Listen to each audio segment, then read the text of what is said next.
चलिए श्रृंखला को आगे बढ़ाते हैं। चैप्टर 7 सुर्खियों में रहे महत्वपूर्ण संवैधानिक वैधानिक कार्यकारी निकाय, important constitutional statutory executive bodies in news में सर न्यूज पढ़ना है, इतना दिन पढ़े अभी काम नहीं चलेगा क्या? काम चलेगा भाई। राष्ट्रीय मानवाधिकार आयोग, सर हमारा अधिकार कभी कोई पूछ ही नहीं रहा, राष्ट्रीय मानवाधिकार बात हो रही है, पता ही नहीं कितने लोग मानवाधिकार कुछ है कि नहीं है। खैर खबरों में पहले क्यों है, सवाल ये है, देखिएगा कुछ चीज़ें मैं वेरीफाई कर बताता जाऊँ आपको। इंपॉर्टेंट क्या है यूपीएससी के लिए, प्रीलिम्स के लिए खास तौर से इंपॉर्टेंट क्या है, वो लाइन थोड़ा सा इंपॉर्टेंट रखिएगा, ध्यान रखिएगा, ठीक है। चलिए सुर्खियों क्या भाई साहब। हाल ही में संयुक्त राष्ट्र यूएन से संबंध global alliance of national human rights institutions ने लगातार दूसरे वर्ष भी भारत को राष्ट्रीय मानवाधिकार आयोग को मान्यता प्रत्यान प्राप्त मानवाधिकार निकाय का दर्जा स्थगित कर दिया। कोई बात नहीं है। सवाल क्या है, एनएचआरसी की मान्यता ये क्या है? अच्छा, अगर छोटे छोटे एग्जाम होते, छोटे छोटे एग्जाम बस पढ़ते एनएचआरसी क्या है, संवैधानिक है कि नहीं है, छोटा मोटा बात कर लेते, लेकिन अब आप आईएएस तैयारी कर रहे हैं और यूपीएससी की एग्जाम में कैसे क्वेश्चन आपको पता ही होगा। जो लोग अनुभवी होंगे, जो कहते हैं पुराने चावल पुराने चावल जो होते हैं फेल हो रहे हैं, उनको पता चलता कि बार बार वही पढ़ जा रहे हैं, फिर वही गलत करके आ रहे हैं, है ना। खैर देखते हैं क्या है। उल्लेखनीय है कि भारत के एनएचआरसी को 1999 से ही GANHRI की ओर से ए स्टेटस के तहत मान्यता मिली हुई थी। कब से? 1999 से, याद रखिएगा। उसके बाद एनएचआरसी के ए स्टेटस को केवल एक बार यानी 2016 में स्थगित किया गया था, लेकिन इसे 2017 में GANHRI की प्रत्यायन उप समिति द्वारा पुनः बहाल कर दिया गया था। ठीक है, बस एक बार हुआ था। अब ऐसे कभी कोई स्ट्रेट फॉरवर्ड क्वेश्चन आते हैं तो इसके लिए तैयार रहिएगा कि हमेशा लगातार इस तरह से ये तो ऐसा भी नहीं है। ठीक है, 1999 में शुरू हुआ था, लेकिन 2016 में स्थगित कर दिया गया था, फिर उसके बाद 2017 में बहाल कर दिया गया। इतना पता रहना चाहिए, बाकी तो ठीक है ना। उसके बाद देखिए, सबसे पहले देख लीजिए राष्ट्रीय मानवाधिकार संस्थानों का वैश्विक गठबंधन, ये क्या है? Global alliance of national human rights institution GANHRI। अब सबसे पहले GANHRI के बारे में, इसके बाद लिख के इसे राष्ट्रीय संस्थानों की अंतर्राष्ट्रीय समन्वय समिति ICC के रूप में, ICC क्रिकेट वाला नहीं है सर, क्रिकेट वाला बात कर रहे हैं क्या? हम तो सोच लिए सर वही होगा, नहीं, के रूप में 1993 में स्थापित किया। ठीक बात है, ताकि मानवाधिकारियों का संरक्षण और इसके बारे में जागरूकता बढ़ाई जा सके। वर्ष 2016 में इसे GANHRI के नाम से जाना जाता है। कब से? 2016 से। पता रहे तो काम है, नहीं पता तुक्का मारना मजबूरी होगी, और तुक्का मारेंगे फिर कहेंगे सर मेरा सही नहीं होता, क्या करें? क्या हो क्या कर सकते हैं? जो पढ़ा रहे हैं उनका भी नहीं सही होता जो कहते हैं कि मैं 10 साल से पढ़ा रहा हूँ, उनसे पूछिए, वो खुद को क्वेश्चन गलत करके आते हैं। मतलब एक होता देखो, एक होता क्या, चलो भाई ठीक है आपने पढ़ा है, अपने हिसाब से मार रहे हैं। एक होता है कि वो पूरा जो है आंसर, किताब, बुकलेट, नोट्स, जितना साइट्स है गवर्नमेंट की, सारा चीज़ सब देख तब आंसर गलत निकाल देंगे। फिर सोचेंगे अरे यार ये तो मतलब बेइज्जती वाली बात हो गई आपको धीरे पता चल जाएगा। खैर, सदस्य कौन है? भारत सहित 120 सदस्य हैं। कब तक? दिसंबर 2023 तक। ठीक बात है। प्रत्यायन पर उप समिति, sub committee on accreditation SCA, ये क्या है?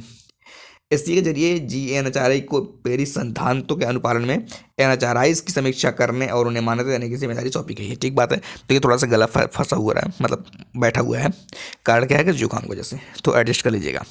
नहीं सर हम एडजस्ट नहीं करेंगे, आपकी आवाज़ मुझे मधुर सुनाई देनी चाहिए, अच्छे से मधुर सुनाई देनी चाहिए कुछ लोग होते हैं आवाज़ सर मज़ा नहीं आ रहा।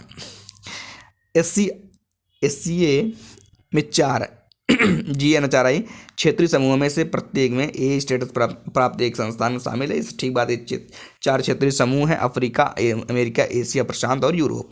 सुने रहिए पता चला कि हम एकदम इंपॉर्टेंट पढ़ेंगे, इंपॉर्टेंट चक्कर में सब चला जाता है। संयुक्त राष्ट्र मानवाधिकार उच्चायुक्त का कार्यालय OHCHR SCA की अस्थायी पर्यवेक्षक है। यह GANHRI एवं SCA के सचिवालय के तौर पर भी कार्य करता है, याद रखिए। अब NHRC का संरचना क्या है? ये तो हमने पढ़ा होगा, नहीं पढ़ा है सर? इस उम्र में हम पढ़ते हैं इस उम्र को परीक्षा देते हैं।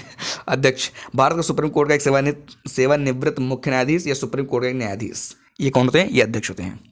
सर चलिए ठीक है, अध्यक्ष के बारे में आपने बता दिया, अब किसके बारे में बताएं। अब 5 पूर्णकालिक सदस्य के बारे में बताते हैं। 5 पूर्णकालिक सदस्य होते हैं, एक अध्यक्ष होते हैं, 5 पूर्णकालिक सदस्य होते हैं। ये कौन होते हैं? सुप्रीम कोर्ट के सेवानिवृत्त या सेवारत न्यायाधीश होते हैं। सेवानिवृत्त या सेवारत मतलब जो सेवा में हैं या जिसको सेवा से निवृत्त हो चुके हैं। किसी हाई कोर्ट का एक सेवानिवृत्त या सेवारत मुख्य न्यायाधीश, हाई कोर्ट का मुख्य न्यायाधीश। सुप्रीम कोर्ट का मुख्य न्यायाधीश बात नहीं हो रही है, किसकी बात हो रही है? हाई कोर्ट, ध्यान रखिएगा। 3 अन्य सदस्य जिनमें क्या है? जिन्हें मानवाधिकारों के मामलों में विशेष ज्ञान और व्यवहारिक अनुभव। सर ऐसा है क्या? मैं भी तो बहुत में जो है व्यवहारिक अनुभव रखा हूँ। अच्छा ठीक है, तो आपको जाएंगे तो आपको भी पता लग जाएगा, मारेंगे डंडा डंडा डंडा डंडा लेके मारेंगे। में से एक महिला सदस्य होगी, एक महिला याद रखिएगा। महिला कोई जाना चाहती है तो कोई जाके बोल दीजिएगा कि मुझे जो है मानवाधिकार मामलों में विशेष ज्ञान है, तो कहेंगे अच्छा ठीक है, विशेष ज्ञान बताइए क्या विशेष ज्ञान है। कहेंगे कि मुझे जो है लड़कों सख्त होना पड़ता है ये विशेष ज्ञान है। ठीक है। 7 डीम्ड सदस्य, अल्पसंख्यकों, पिछड़े वर्गों, दिव्यांगजनों, अनुसूचित जाति, अनुसूचित जनजाति, बाल अधिकार संरक्षण और राष्ट्रीय महिला आयोग के चेयरपर्सन। ये कुछ इंपॉर्टेंट पॉइंट है, मन करे आप ध्यान रख लीजिएगा। क्या ध्यान रखना है सर? हम तो वैसे ही टॉप करेंगे यूपीएससी, बस आप देखते रहिए। चलिए मैं देखता रहूँगा। 2023 में एनएचआरसी की मान्यता को स्थगित कर दिया गया था। एनएचआरसी की मान्यता स्थगित कर दिया गया था। जीएनएचआरआई द्वारा मान्यता को स्थगित करने के कारणों में कर्मचारियों और नेतृत्व में विविधता की कमी तथा हाशिए पर रहे समूहों की सुरक्षा के लिए अपर्याप्त कार्रवाई का हवाला दिया गया। ठीक बात है, ये थोड़ा सा छोटा मोटा बात है। अब बात कर लेते हैं भारत के राष्ट्रीय मानवाधिकार आयोग के बारे में, एनएचआरसी के बारे में। इसमें क्या है? मुख्यालय क्या ऐसी गलती कर रही है, सॉरी। मुख्यालय कहाँ पर है? नई दिल्ली में। उत्पत्ति, यह मानवाधिकार संरक्षण अधिनियम 1993 सर, ये तो मैंने सुना ही नहीं आज तक, सुना नहीं ना, सुन लीजिए। के तहत एक स्थापित सांविधिक निकाय, संवैधानिक नहीं, ध्यान रखिएगा, संवैधानिक सांविधिक अंतर होता है। संवैधानिक जैसे आ जाए तुरंत काटिए खटाक। संविधान में वर्णित एनएचआरसी, अरे कहाँ किस आर्टिकल में है, मैंने सुना नहीं है, काटी तुरंत। कहाँ है? सांविधिक है। मानवाधिकार संरक्षण अधिनियम में 2006 और 2019 में संशोधन किया गया था। 2006 और 2019 में क्या किया गया था? संशोधन किया गया था। टाइम क्या हुआ? 7 मिनट। सर बड़ा टाइम देख रहे हैं भाई, टाइम ऐसे टाइम रिकॉर्ड कर रहे हैं ना, बता नहीं सकते आपको, बता देंगे तो आप कहेंगे कि सर गलत बात है। चलिए, यह अधिनियम मानवाधिकारों को व्यक्ति के जीवन, स्वतंत्रता, समानता और गरिमा, शब्द पढ़िए कितना अच्छा अच्छा शब्द लिखा गया है। व्यक्ति के जीवन, स्वतंत्रता, समानता और गरिमा से संबंधित अधिकारों के रूप में परिभाषित करता है। इन अधिकारों की गारंटी संविधान द्वारा दी गई है। किसके द्वारा दी गई है? संविधान द्वारा दी गई है। देख रहे ना, अधिकारों की गारंटी किसके द्वारा दी गई? संविधान द्वारा। लेकिन संस्था कौन सी है? सांविधिक, ध्यान रखिएगा। इन्हें अंतर्राष्ट्रीय संविधानों में शामिल किया गया है, साथ ही भारत में न्यायालयों द्वारा इन्हें लागू किया जा सकता है। ये कुछ पॉइंट ध्यान रखिए, ठीक है। अब बात करते हैं नियुक्ति के बारे में। नियुक्ति देखिए, आयोग के अध्यक्ष सदस्यों की नियुक्ति भारत के राष्ट्रपति द्वारा। पॉइंट आएगा केंद्र सरकार, तुरंत काटिएगा। संसद, तुरंत काटिएगा। प्रधानमंत्री, तुरंत काटिएगा। कौन रहेगा? राष्ट्रपति। लेकिन राष्ट्रपति द्वारा प्रधानमंत्री की अध्यक्षता वाली समिति की सिफारिशों पर की जाती है। प्रधानमंत्री की समिति मतलब अध्यक्षता कौन करेंगे? प्रधानमंत्री करेंगे। इस समिति में निम्नलिखित शामिल होंगे। कौन कौन शामिल होंगे? लोकसभा के अध्यक्ष शामिल होंगे, पहली चीज। गृह मंत्रालय के प्रभारी मंत्री, ये भी शामिल होंगे, ठीक बात है। लोकसभा और राज्यसभा में विपक्षी नेता, ये भी ठीक बात है। राज्यसभा और उपसभापति, राज्यसभा और राज्यसभा का उपसभापति। राज्यसभा का उपसभापति कौन होता है? बताइए जल्दी। कार्यकाल देख लीजिए। एनएचआरसी का अध्यक्ष और सदस्य 3 साल या 70 साल। सर ये कौन सा नंबर है? 3 साल और 70 साल, या तो 60 साल कर देते या तो 5 साल कर देते। नहीं, नया है, याद रखिएगा। इसका मतलब नया इंपॉर्टेंट रहने याद रहने चाहिए। 3 साल और 70 साल, जो भी पहले हो पद पर बने रहेंगे, ठीक है, जो भी पहले हो जाए। अध्यक्ष, याद रखिए, अध्यक्ष और सदस्य दोनों की पुनर्नियुक्ति पात्र हैं, कितनी बार भी नियुक्त कर दिए, कोई दिक्कत नहीं है। इंपॉर्टेंट है, अगर आ जाएगा क्वेश्चन में पुनर्नियुक्ति है कि नहीं है, तो आप सोच रहे हैं क्या पता मना कर दिया गया इनको, अपन इससे मान लिए। ध्यान रखिएगा, पुनर्नियुक्ति पात्र है। पद से हटाना कैसे? पद से कैसे हटाए जाएंगे भाई? मार कर डंडा से नहीं, पद की बात है। कैसे? अध्यक्ष सदस्य दोनों को सुप्रीम कोर्ट के परामर्श के बाद, किसके बाद? सुप्रीम कोर्ट के से परामर्श के बाद सिद्ध कदाचार या अध्यक्ष के आधार पर किस द्वारा? राष्ट्रपति के आदेश से पद से हटाया जाएगा। किसके? राष्ट्रपति आदेश देंगे, मतलब राष्ट्रपति नियुक्त करेंगे और राष्ट्रपति के आदेश से हटाया जाएगा। ध्यान रखिए, किसके कंडीशन क्या होगी? सिद्ध कदाचार या अक्षमता। सिद्ध कदाचार या अक्षमता। अक्षमता मतलब उनको समझ में नहीं आ रहा मानवाधिकार क्या है। मानवाधिकार शायद जो है, शायद क्या है, शायद जो है सिगरेट पीने को मानवाधिकार होना चाहिए। अच्छा अच्छा, अपना खुद पीना सिगरेट सोचने कि दूसरा भी सिगरेट पीने में आ जाए तो इसका मानवाधिकार उसको उल्लंघन हो रहा है। तो ऐसा जो है थोड़ा सा इस सब चीज़ों पे ध्यान रखना पड़ता है। हाँ, ये अक्षमता या सिद्ध कदाचार, उल्टा पल्टा काम कर रहे हैं, कुछ भी नहीं समझ में आ रहा, कर रहे हैं, बस कर रहे हैं, जा रहे हैं। तो ये सब जो है ध्यान रखना, सुप्रीम कोर्ट इस पर जो है न्याय करेगा। एनएचआरसी की शक्तियाँ क्या है, एनएचआरसी की शक्तियाँ क्या है देखिएगा। इसके पास सिविल प्रक्रिया संहिता, सुना होगा आपने, नहीं सुना है सर, सिविल प्रक्रिया संहिता ये क्या है, सुना जरूर होगा। 1908 तक और विशेष रूप से निम्नलिखित मामलों के संबंध में एक सिविल न्यायालय की सभी शक्तियाँ प्राप्त है। किसकी, सिविल न्यायालय की, ध्यान रखिएगा। क्रिमिनल नहीं बात हो रही है, फौजदारी बात नहीं हो रही, किसके बाद सिविल बात हो रही है। क्या क्या कर सकते हैं बताते हैं आपको, क्या कर सकते हैं। गवाहों को बुलाना, गवाह है बुला लेंगे तुरंत, कहाँ आओ, पकड़ो जल्दी से लेके आओ। अब कहेंगे नहीं नहीं मैं नहीं जाऊँगा, मेरे पास उनको बुलाने को कौन है, मुझे कैसे बुलाएंगे। अच्छा ठीक बात है, फिर उसको क्या, उनकी उपस्थिति सुनिश्चित करना तथा शपथ पर उनकी जांच करना, शपथ पर उनकी जांच भी करेंगे। किसी दस्तावेज खोज प्रस्तुति, किसी दस्तावेज की खोज करने लगे, पता चला उनको जो है कोई कह रहा है नहीं मैं इन्फॉर्मेशन नहीं दूंगा, अच्छा ठीक नहीं दो, बताते हैं तुमको। ताकत ही होती है, ताकत जब रहती है ना मजा आता है काम करने में। उसके बाद हलफनामा पर साक्ष्य प्राप्त करना, हलफनामा रखवा लेंगे। फिर उसके बाद तो हलफनामा अगर साक्ष्य प्राप्त करने लगे फिर समझ लीजिए हालत ख़राब है, सही देना पड़ेगा। फिर किसी भी न्यायालय या कार्यालय के किसी भी सार्वजनिक रिकॉर्ड या उसकी प्रतिलिपि की मांग करना, ठीक है। गवाहों या दस्तावेजों की जाँच के लिए कमीशन नियुक्त करना, कमीशन नियुक्त करना, ताकत है, याद रखिएगा। सर इतना कठिन बात कैसे हम याद रखेंगे, याद रखना पड़ेगा भाई, कोई रास्ता नहीं है। देखिए एनएचआरसी के कार्य क्या है, एनएचआरसी कार्य क्या है, स्वतः संज्ञान ले लेंगे, मैं अपने मन से ही संज्ञान ले लेंगे, ध्यान रखिएगा। इसलिए कभी भिड़िएगा मत उनसे, वो अपने से जानकारी ले लेंगे कि अच्छा चीज़ यहाँ पर हो रहा है, कोई कंप्लेंट नहीं करना है तब भी कहेंगे बताता हूँ तुम लोग को। तो स्वतः संज्ञान लेकर या किसी पीड़ित की याचिका पर मानवाधिकार के उल्लंघन की जांच करना एक चीज़ है। न्यायालय की अनुमति से उस न्यायालय के समक्ष लंबित मानवाधिकार उल्लंघन से संबंधित मामलों में हस्तक्षेप करना, ठीक है। कैदियों की दशाओं का अध्ययन करने के लिए, कैदी कौन जेल में बंद है इसलिए शायद उसके घर के कैदी नहीं जाएंगे, क्यों, क्योंकि उनको पास अधिकार है। राज्य सरकार के तहत आने वाली किसी संस्था या जेल का दौरा करना, ध्यान रखिएगा। मानवाधिकार की सुरक्षा के लिए कानून और प्रक्रियाओं की समीक्षा करना, कानून और प्रक्रिया की समीक्षा करेंगे। मानवाधिकार से उल्लंघन से जुड़ी गतिविधियां, आतंकवाद सहित के कारणों की समीक्षा करना। ये कुछ पॉइंट है, 5 पॉइंट है, ये 5 पॉइंट देना कि एनएचआरसी के कार्य कौन कौन से हैं। उसके बाद कहते हैं सीबीआई, कौन आता है, CBI, central bureau of investigation, केंद्रीय अन्वेषण ब्यूरो, ठीक है। ये भी थोड़ा सा ध्यान रखिए। अब शुरू करते हैं इसको। सवाल ये है कि सुर्खियों में क्यों है, पहले तो देखिए कि सुर्खियों में क्यों है, देखिए आराम से सुनते रहिए बस मजे से। हाल ही सुप्रीम कोर्ट ने सीबीआई की जांच को लेकर केंद्र के खिलाफ दायर पश्चिम बंगाल की याचिका की सुनवाई के लिए स्वीकार। पश्चिम बंगाल राज्य बनाम भारत संघवाद 2024। इस मुकदमे में पश्चिम बंगाल ने केंद्र सरकार पर राज्य सरकार की पूर्व सहमति के बिना मामले एक तरफा तरीके से सीबीआई की जांच कराने का आरोप लगाया है। देख रहे ना, लग गया पक्षपात वाला आरोप। अब मामला चलेगा, इस पर कुछ दिन तक चलेगा मामला, फिर देखते क्या होता है। ज्ञातव्य है कि पश्चिम बंगाल ने 2018 में राज्य में जांच के मामले में सीबीआई को दी गई अपनी सामान्य सहमति वापस ले ली थी। देख रहे ना, पश्चिम बंगाल ने। बस ये देखिए अब मुद्दा क्या है, ये तो मुद्दा था क्योंकि सुर्खियों क्यों था। अब इससे संबंधित बातों की चर्चा कर लेते थोड़ा सा क्या क्या बातें इससे संबंधित एक पॉइंट देखिए क्या है। पश्चिम बंगाल ने यह मुकदमा संविधान का अनुच्छेद 131 के तहत दर्ज। अब ये तो पता होना चाहिए अनुच्छेद 131 क्या है, 131 क्या मतलब कि याद रखिए बस 131 पश्चिम बंगाल मुकदमा संविधान अनुच्छेद 131 तहत दर्ज, ठीक बात है।